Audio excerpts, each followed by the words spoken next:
Aleluia. Põe a mão no teu coração. E diga assim: Senhor, eu quero continuar aprendendo mais de Ti.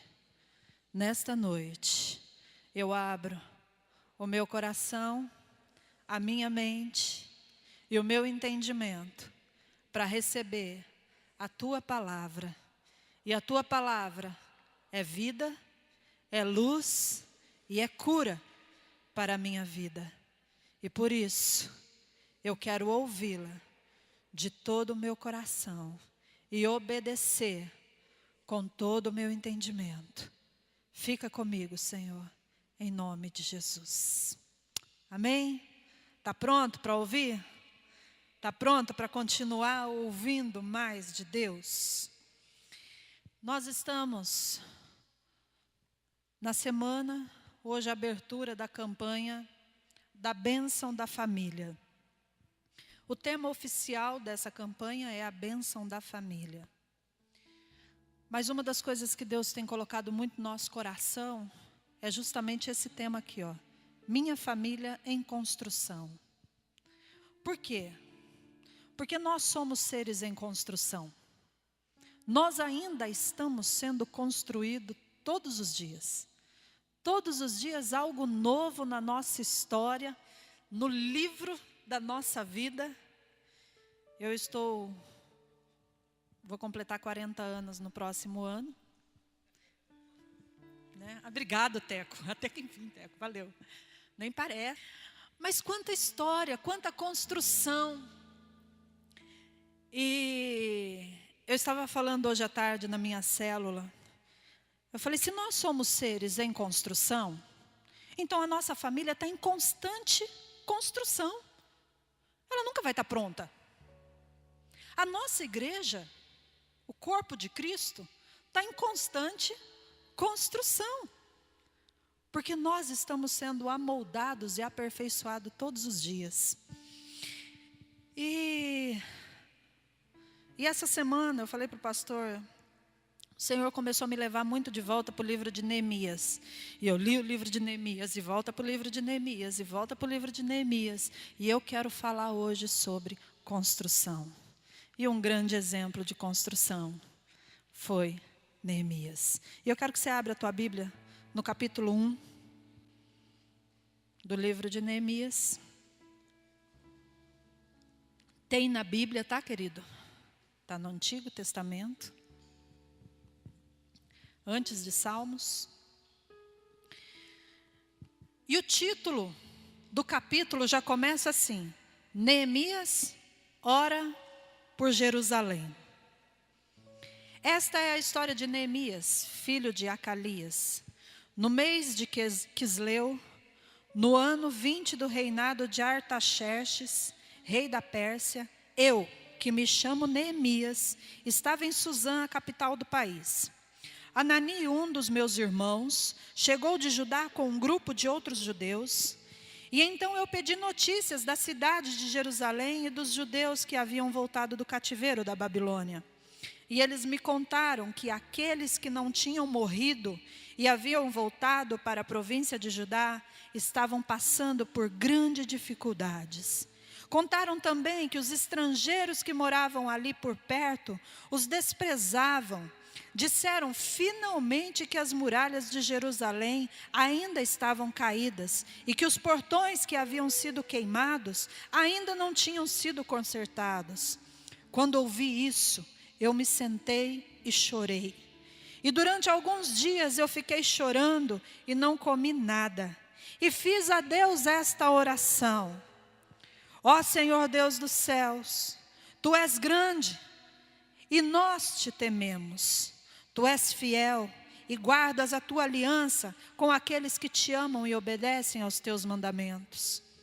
Olha para mim, ó Deus, e ouve as orações que faço dia e noite em favor dos teus servos, o povo de Israel.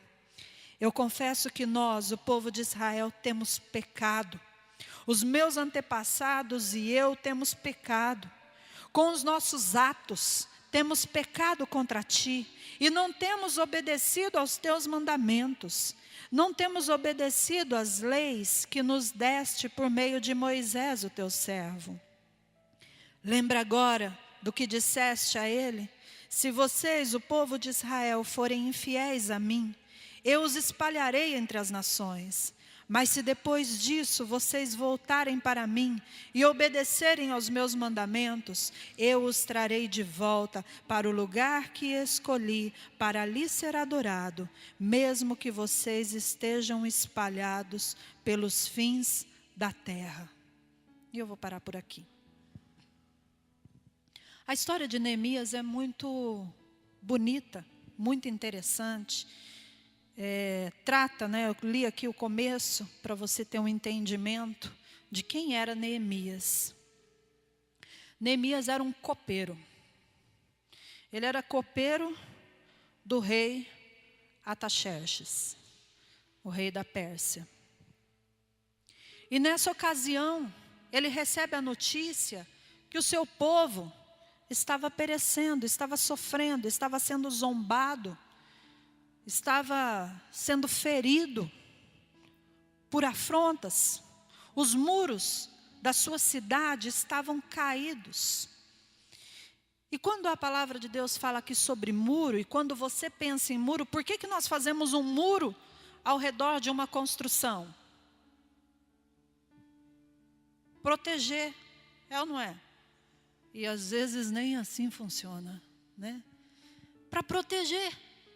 Nós fazemos os muros para proteger aquilo que há do lado de dentro. E a palavra fala que os muros de Jerusalém, ao longo dos anos, se tornaram um montão de entulhos. As brechas começaram a aparecer, as fendas começaram a aparecer nos muros, e ninguém se deu conta. Imagina você dentro da sua casa, e às vezes a gente é até meio neurótico, né? Apareceu uma rachadinha assim na parede, a gente já fica em desespero. Vamos consertar isso, vamos abrir essa fenda, vamos tacar concreto aí, acho que é assim que fala, né? Mas vamos consertar esse negócio antes que esse teto desaba. E eles não perceberam. Pouco tempo antes, alguns anos antes, Jerusalém, todo o povo estava envolvido na construção do templo. Estavam lá todos envolvidos na construção do templo. E os muros foram ficando. E o templo foi construído. E os muros foram sendo deixados. E as fendas e as brechas começaram a aparecer. Por fim, o que aconteceu? Quando as fendas começam a aparecer, as rachaduras começam a aparecer na parede, se nós não tomarmos providência rápido, qual que é a tendência do muro? Desabar. Qual que é a tendência daquele cômodo, daquela parede? É desabar. E foi isso o que aconteceu com os muros ao redor de Jerusalém. Os portões foram queimados. E eu falei para o pastor, eu comecei a estudar, e amanhã eu quero abrir um estudo sobre os portões, porque cada portão de Jerusalém tinha um significado. E eu comecei a estudar sobre esse texto mais uma vez. E Neemias, quando ele recebe a notícia, através do seu irmão diz: nosso povo está sendo humilhado. E a primeira coisa que Neemias faz, ele se levanta e ele ora. A primeira coisa que ele faz, ele se levanta e ele ora, e ele começa a trazer à memória as promessas que Deus havia feito ao seu povo. Havia uma promessa sobre aquele povo, e ele começa a trazer à memória as promessas. E eu quero dizer, querido, que a promessa de Deus para a tua casa, há promessas de Deus para a tua família, há bênçãos específicas, reservadas para o teu lar. Mas às vezes, a fenda já está tão grande, as rachaduras já estão tão grandes, as brechas já estão tão enormes, que a gente não consegue mais acreditar. Não consegue mais acreditar que daquilo ali pode sair algum resultado. E eu quero que você entenda hoje que todas as vezes que nós falarmos desses muros e da cidade de Jerusalém, eu quero que você tome a cidade de Jerusalém como a tua casa. Combinado? A casa estava em ruínas. Jerusalém estava destruída. E entenda algo, querido. Quando os sinais começam a aparecer, quando as brechas, as rachaduras começam a acontecer, começam a dar sinais dentro de um lar, elas precisam ser reparadas imediatamente. E infelizmente, nós somos procrastinadores. Falei certo. Nós procrastinamos. Se nós podemos jogar lá para frente, para que eu vou resolver agora? Amanhã eu resolvo. Amanhã a gente senta e conversa. Amanhã, no terceiro dia, você já nem lembra mais da ofensa, nem lembra mais da rachadura. Aí deixa passar. Mas na próxima rachadura, trincou mais um pouquinho. Aí você lembra do tamanho do buraco anterior que não foi reparado. O tamanho do buraco que não foi reparado. Nós precisamos e não podemos mais negligenciar quando as brechas, quando as rachaduras, quando os sinais aparecem dentro da nossa casa. Existe 2 letrinhas que os maridos odeiam e as mulheres adoram. DR. Quem sabe o que significa DR? Discutir a relação. Vamos discutir a relação. Quando a mulher fala isso, o homem arrepia até as costas, né? Ai, Jesus, lá vem. E a mulher, geralmente, ela gosta de discutir a relação. Ela quer resolver. Né? A mulher, ela quer resolver. Algumas gostam de discutir mesmo. Né? Outras querem resolver. Mas o importante é que nós não venhamos mais negligenciar quando os sinais aparecem. Porque quando nós negligenciamos, nós estamos colocando em risco toda a construção que foi feita. Quando uma parede, ela racha, se ela não for consertada, como eu falei, a tendência é ela ser derrubada. Quando um lar começa a apresentar sinais de rachaduras, sinais de brechas, ele começa a se tornar vulnerável para qualquer tipo de ação de roubo. E aí, tornam-se vulneráveis, né? Marido, mulher, filhos e todos aqueles que estão dentro dela. E o que poderia ser essas rachaduras? Eu coloquei só algumas aqui. Vou dar um exemplo, incompatibilidade de gênios. Você sabia que a maior causa de divórcio hoje não é traição, não é dinheiro, não é tantas outras coisas? O maior índice de divórcio hoje é incompatibilidade de gênios. Eu não concordo. Eu tenho a minha opinião, ele tem a opinião dele, e quando a gente senta para ter uma DR, não chega a lugar nenhum. A minha opinião prevalece, a opinião dele prevalece, e a gente não chega a lugar nenhum. Só se machuca.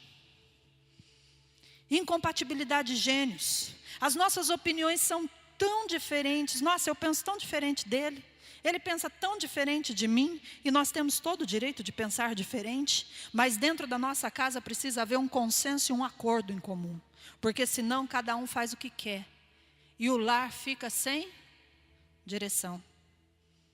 A casa fica sem líder, e cada um faz o que bem entende. Eu não concordo. Você já ouviu isso?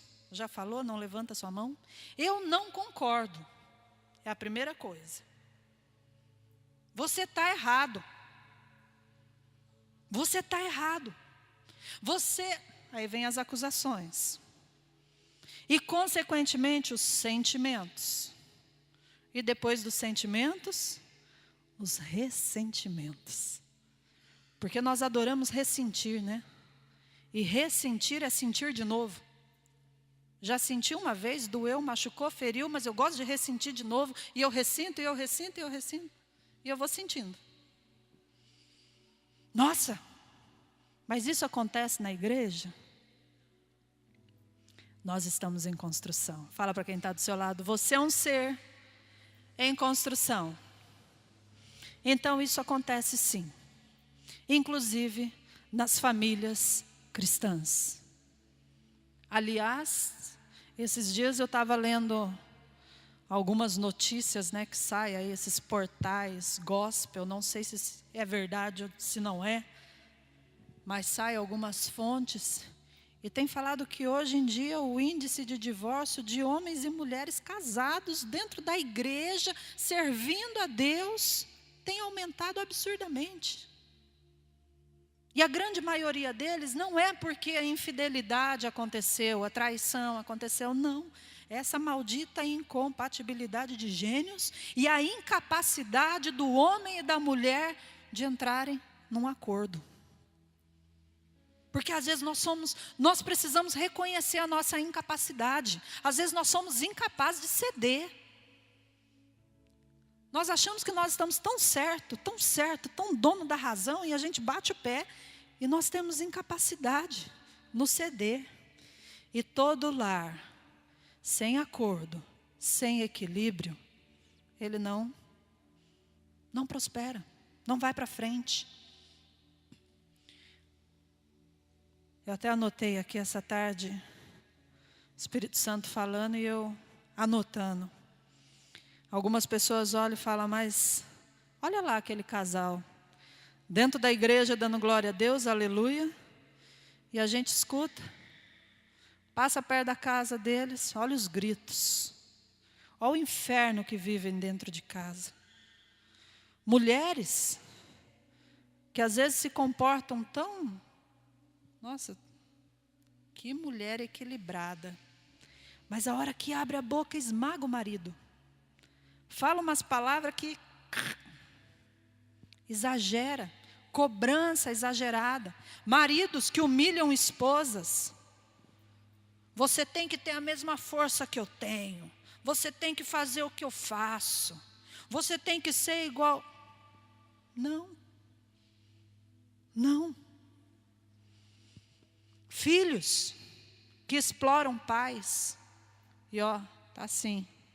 Eu falei isso uma vez, tem um monte de filho que acha que mora num resort de luxo.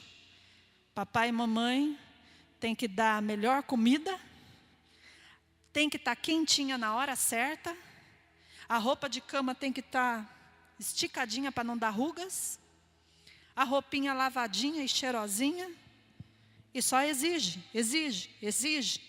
e não entende que também faz parte de um lar que está em construção. Algo que precisamos aprender, querida. Alguém precisa se levantar na sua casa. Alguém precisa se levantar e chamar a responsabilidade para si. O problema é que a gente fica sempre esperando do outro. Numa relação familiar, numa relação de líder com liderado, ministério, a gente sempre espera que o outro tome atitude. Alguém tem que se levantar. Neemias falou, peraí.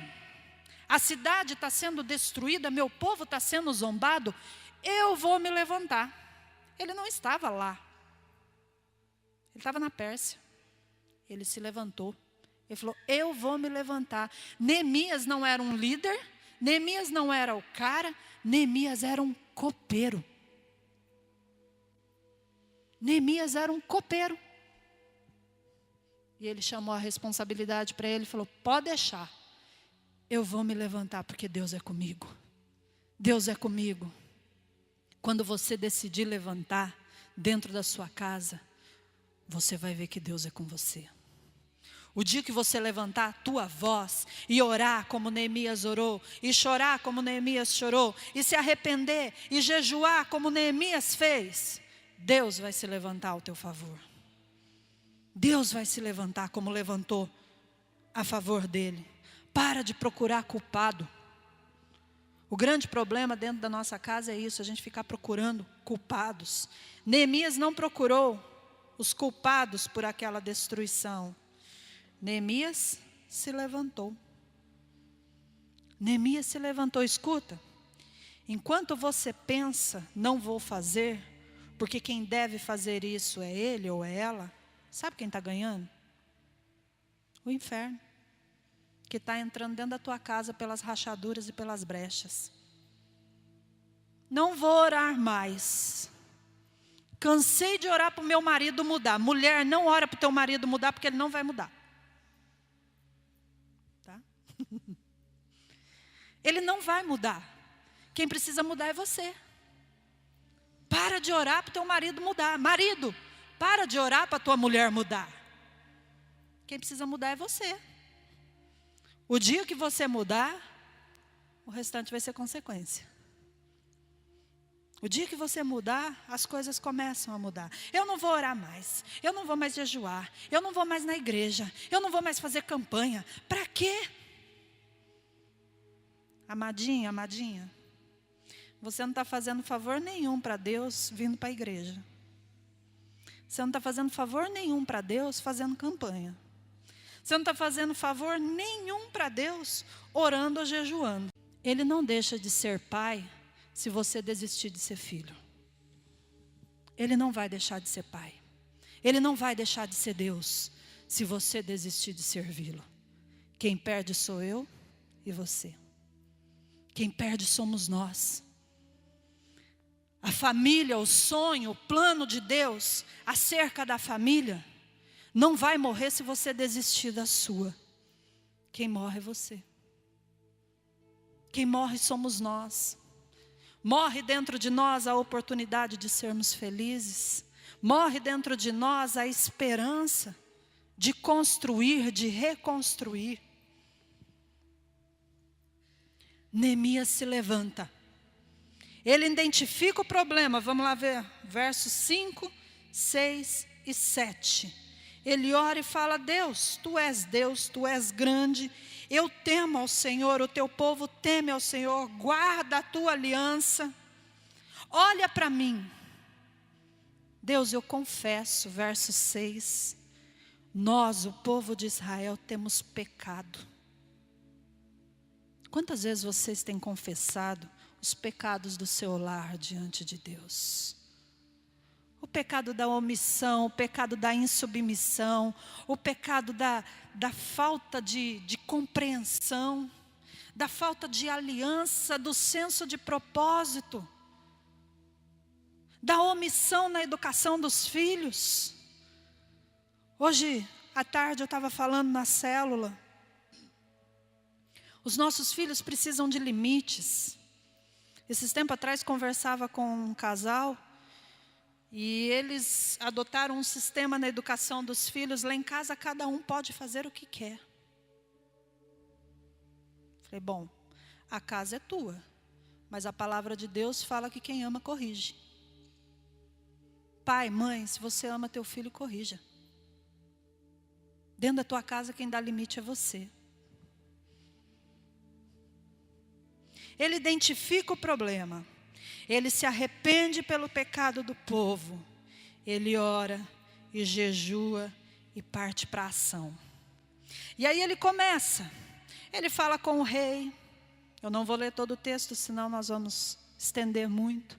E ele fala com o rei Artaxerxes. Me libera porque eu preciso ir para lá. E o rei entendeu porque Deus tocou o coração daquele homem.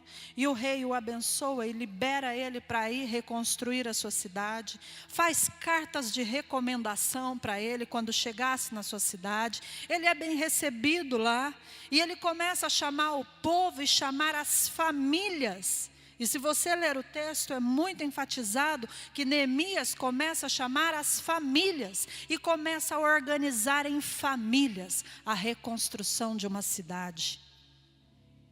E ele começa a chamar as famílias e começa a organizar.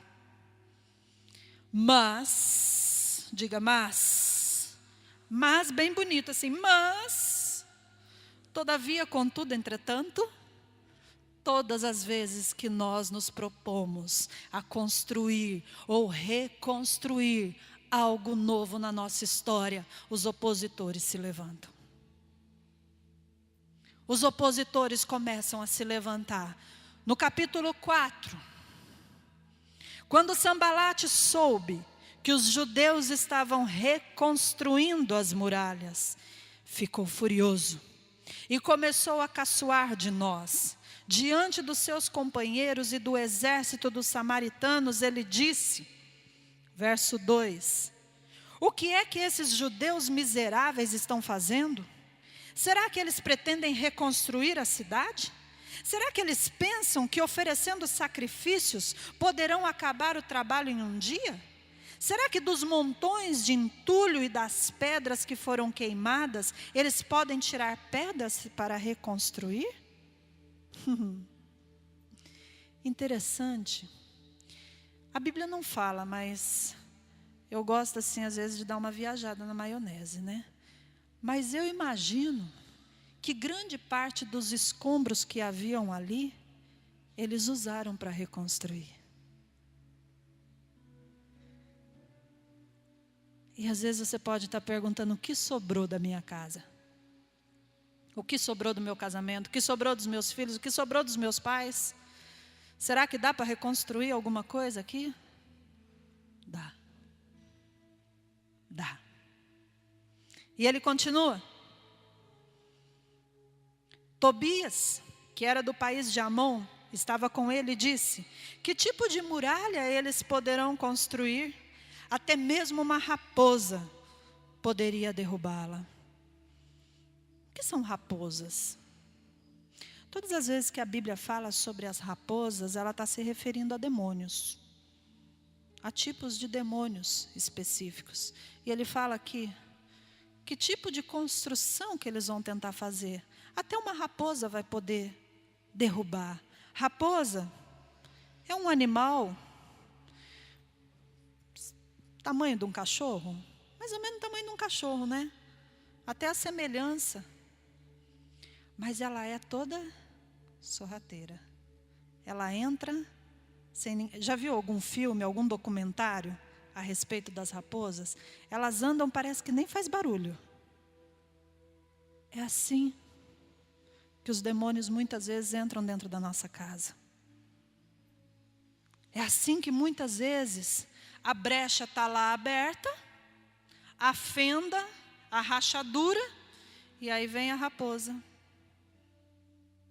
Vem a raposa. E o marido, e a esposa, e os filhos estão tão desconectados.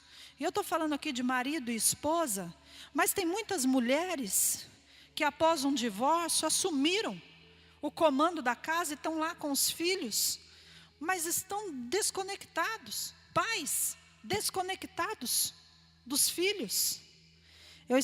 Foi domingo, né? Domingo, nós sentamos na praça de alimentação do shopping de Limeira, na hora que nós estávamos voltando de viagem, e atrás de nós tinha um rapaz e um garotinho assim de uns 6 anos de idade. E eu comentei com o pastor, eu falei, amor, você já percebeu? Se você não percebeu, bote esse reparo a próxima vez que você for num shopping de domingo à tarde. Você vê tanto pai com filhos, homem com filho. E eu falei para ele, muitos pais, por conta de uma ruptura familiar, só têm os filhos no final de semana. E tinha um rapaz sentado assim atrás com o garoto. Eu falei, certamente, fruto de separação. Na hora o Espírito Santo falou assim ao meu coração, eu falei, certamente, amor, fruto de separação. Que você viu os olhinhos do menino assim brilhando? E como sofrem os filhos quando o lar está em ruína. Neemias encontrou opositores. Sambalate e Tobias se levantaram para tentar impedi-los de dar continuidade. Disse que se eles reconstruíssem, as raposas derrubariam. Quantas famílias estão vivendo hoje sem a proteção? Os muros precisavam ser reconstruídos porque aquela cidade precisava voltar a ser protegida. Os portões precisavam ser recolocados porque ali estava o templo. Naquela cidade estava o templo. Então ela precisava estar guardada. Quantas famílias estão vivendo sem proteção? Marido, esposa, filhos já não sentem mais segurança dentro de casa. A relação já não é mais segura. Não tem proteção, não tem harmonia, não tem limite. E cada um faz o que quer. Tem muitas raposas entrando em nossos lares em forma de pensamentos. Querido, às vezes eu falo, seria interessante ou assustador se de repente nós estivéssemos andando e tudo que a gente está pensando aparecesse aquele balãozinho assim e escrito, e quem estivesse do lado lesse.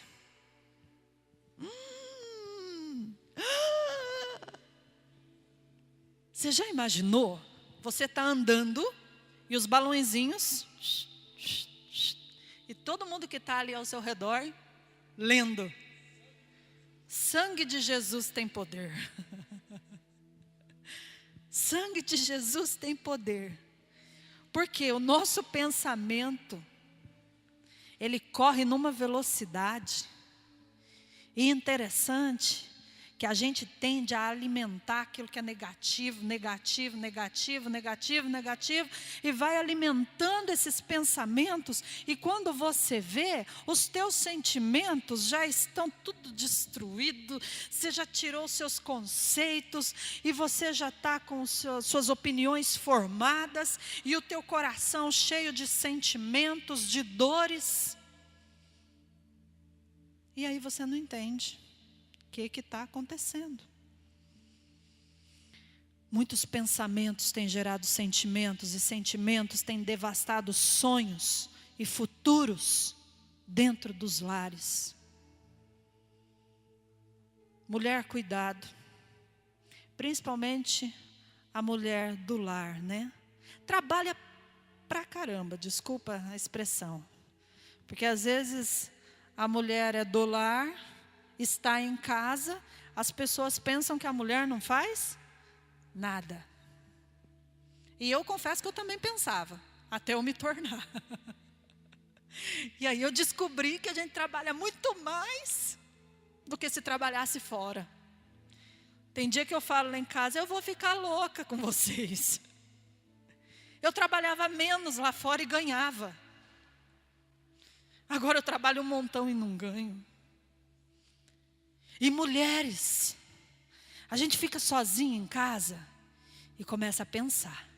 E os balõezinhos vão surgindo. E começa a pensar. E começa a pensar. E começa a pensar. E começa a pensar. E vai pensando. E vai pensando. Aí o marido chega. Aí você já pensou tanto. Já gerou tanto sentimento que a hora que o marido chega, você não vê a hora de encontrar um par de orelha para você despejar tudo que você pensou. E aí você encontra o par de orelha. E aí você fala. Não, amor. Não, bem. Não, mas não é. É sim. Por quê? Diz um ditado, cabeça vazia. Mulher, se ocupa com alguma coisa, pelo amor de Deus. Você está lavando roupa, liga o rádio e vai adorando. E vai orando. E vai falando. Eu brinco aqui com os meus discípulos, eu falo, as maiores revelações que Deus me dá é quando eu estou lavando roupa. Eu estou lá na lavanderia e estou lavando roupa e o Espírito Santo vai falando. Quando eu vejo, eu estou chorando, lavando roupa. Estou lavando louça, eu estou chorando. E Deus vai falando e vai revelando e vai revelando. Não está lavando roupa. Tem mulher que não está tendo revelação porque não está lavando roupa. Não está lavando louça. Fica no zap agora. Fica no zap, esquece de lavar a louça, de lavar a roupa. Continuando o texto, Neemias capítulo 4.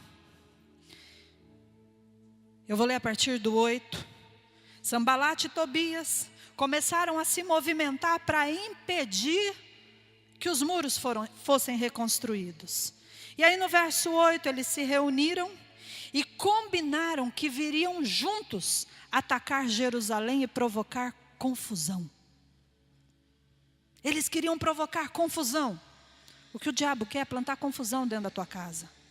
Mas nós oramos ao nosso Deus e colocamos homens para ficarem de vigia contra eles de dia e de noite. Verso 11. Os nossos inimigos pensavam que nós não poderíamos vê-los, nem saberíamos o que estava acontecendo, até que eles já estivessem quase em cima de nós, nos matando e nos fazendo parar o trabalho. E várias vezes os judeus que moravam entre os nossos inimigos vieram nos avisar dos planos que eles estavam fazendo contra nós. E então eu armei o povo com espadas, lanças, arcos e flechas, e os coloquei por grupos de famílias, atrás da muralha, em todos os lugares onde ela ainda não estava consertada. Eu vi que o povo estava preocupado, e por isso disse a eles e às suas autoridades e aos seus oficiais: não tenham medo. Não tenham medo dos seus inimigos. Lembrem como Deus, o Senhor, é grande e terrível. E lutem pelas suas casas, lutem pelos seus filhos, lutem pelas suas famílias, lutem pelas suas esposas, lutem pelos seus lares. E assim eles fizeram. E assim eles fizeram. E interessante, continuando o texto. E daí em diante, metade dos homens trabalhavam, enquanto outros ficavam de guarda armados, com lanças, escudos, arcos e flechas. E as autoridades deram todo o apoio às pessoas que estavam reconstruindo os muros. Cada pessoa carregava material de construção numa mão e carregava a sua arma na outra. O grande problema é que lares estão sendo destruídos, porque a gente está tão preocupado na construção, construção, construção. Maravilhoso. E largamos a arma. Qual que é a arma de uma casa? Qual que é a arma de um lar? Oração, altar, Deus, relacionamento. Nós estamos construindo. E deixamos as armas. Eles construíam, mas estavam com as armas em mãos. Pelejai por vossas famílias. Fala para quem está do seu lado, não desista. Fala com mais fé, não desista da sua família, porque eu não vou desistir da minha. Não desista da sua família. Existe cura, existe restauração, existe reconstrução para a tua casa. Existe jeito sim. O que os outros falam que não tem jeito, existe sim. Basta que alguém se levante. E não precisa ser o mais culto, o mais sábio, o mais conhecedor. Precisa ser o mais corajoso. Precisa ser o mais corajoso.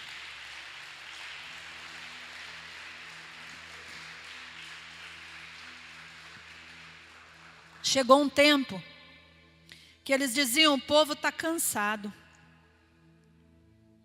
Ainda tem muita coisa para reconstruir, ainda tem muito entulho para carregar. O povo está cansado. Quanto entulho você tem que carregar? Pega aquilo que não serve, joga fora. Mas tem muita coisa ali que a hora que você começar, lembra da dracma? A hora que você começar a procurar, você vai encontrar tanta coisa no meio desses escombros. Começa a pegar de volta o respeito. Começa a pegar de volta a valorização. Começa a pegar de volta a paciência. Começa a pegar de volta o amor. Começa a pegar de volta a generosidade. Começa a pegar de volta. Está lá no meio dos escombros. Começa a pegar de volta. O Senhor nos chama nessa noite. Mas eu creio que só os corajosos serão como Neemias. Somente os corajosos. E eu não quero continuar lendo aqui. Eu falei, pastor, eu quero dar continuidade nessa palavra. Porque foi tremendo quando eles terminaram a reconstrução. Quando eles colocaram cada portão no seu devido lugar. Cada tijolo no seu devido lugar. Cada um na sua devida posição. Em nome de Jesus, que o Senhor coloque de volta a tua casa em ordem.